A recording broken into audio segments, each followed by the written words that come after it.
Spare me a piece of bread. Spare me your mercy. I am a child so young, so thin, and so rugged.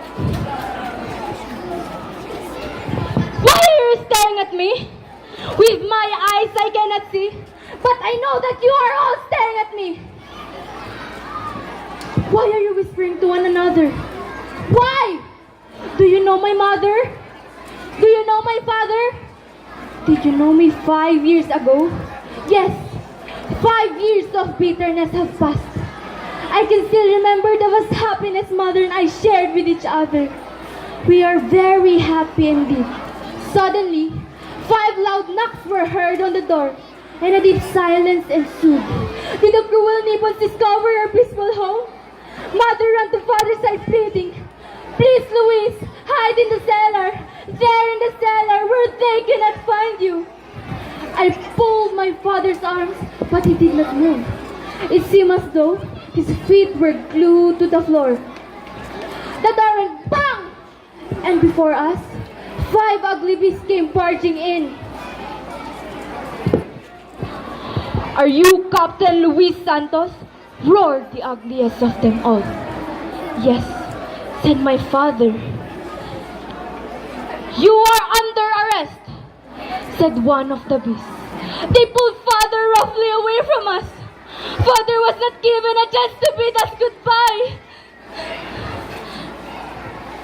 We followed them mile after mile. We were hungry and thirsty. We saw a group of Japanese eating. Oh, how our mouths watered, seeing the delicious fruits that they were eating. Then suddenly, we heard a voice call, "Consuelo! Oscar! Consuelo! Oscar!" We ran towards the direction of the voice, but it was too late. We saw father hanging on a tree. Dead! Oh, it was terrible. He had been badly beaten before he died. I cried, "Vengeance! Vengeance!" Then everything went black. The next thing I knew, I was nursing my poor invalid mother. One day, we heard the church bell ringing. Ding dong! Ding dong! It was a sign for us to find a shelter in our hideout. But I cannot leave my invalid mother. I tried to show her the way to our hideout. Suddenly, bombs started falling. Airplanes were roaring overhead. Canyons were firing from everywhere. Boom! Boom! Boom! Boom! Mother was hit.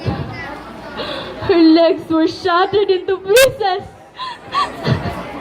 I took her gently in my arms and cried, "I have vengeance!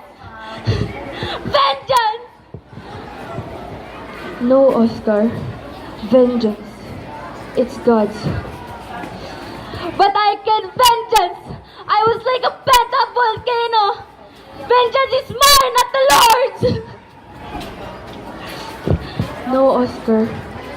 Vengeance is not ours. It's God's.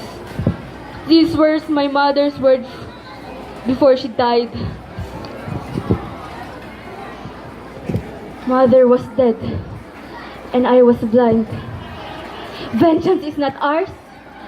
To forgive is divine, but vengeance is sweeter. But that was 5 years ago. 5 years. Arms! Arms! Arms! Spare me a piece of bread. Spare me your mercy.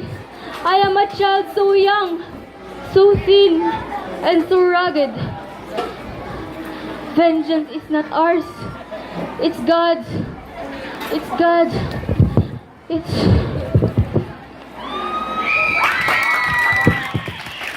Vengeance is God's, not ours.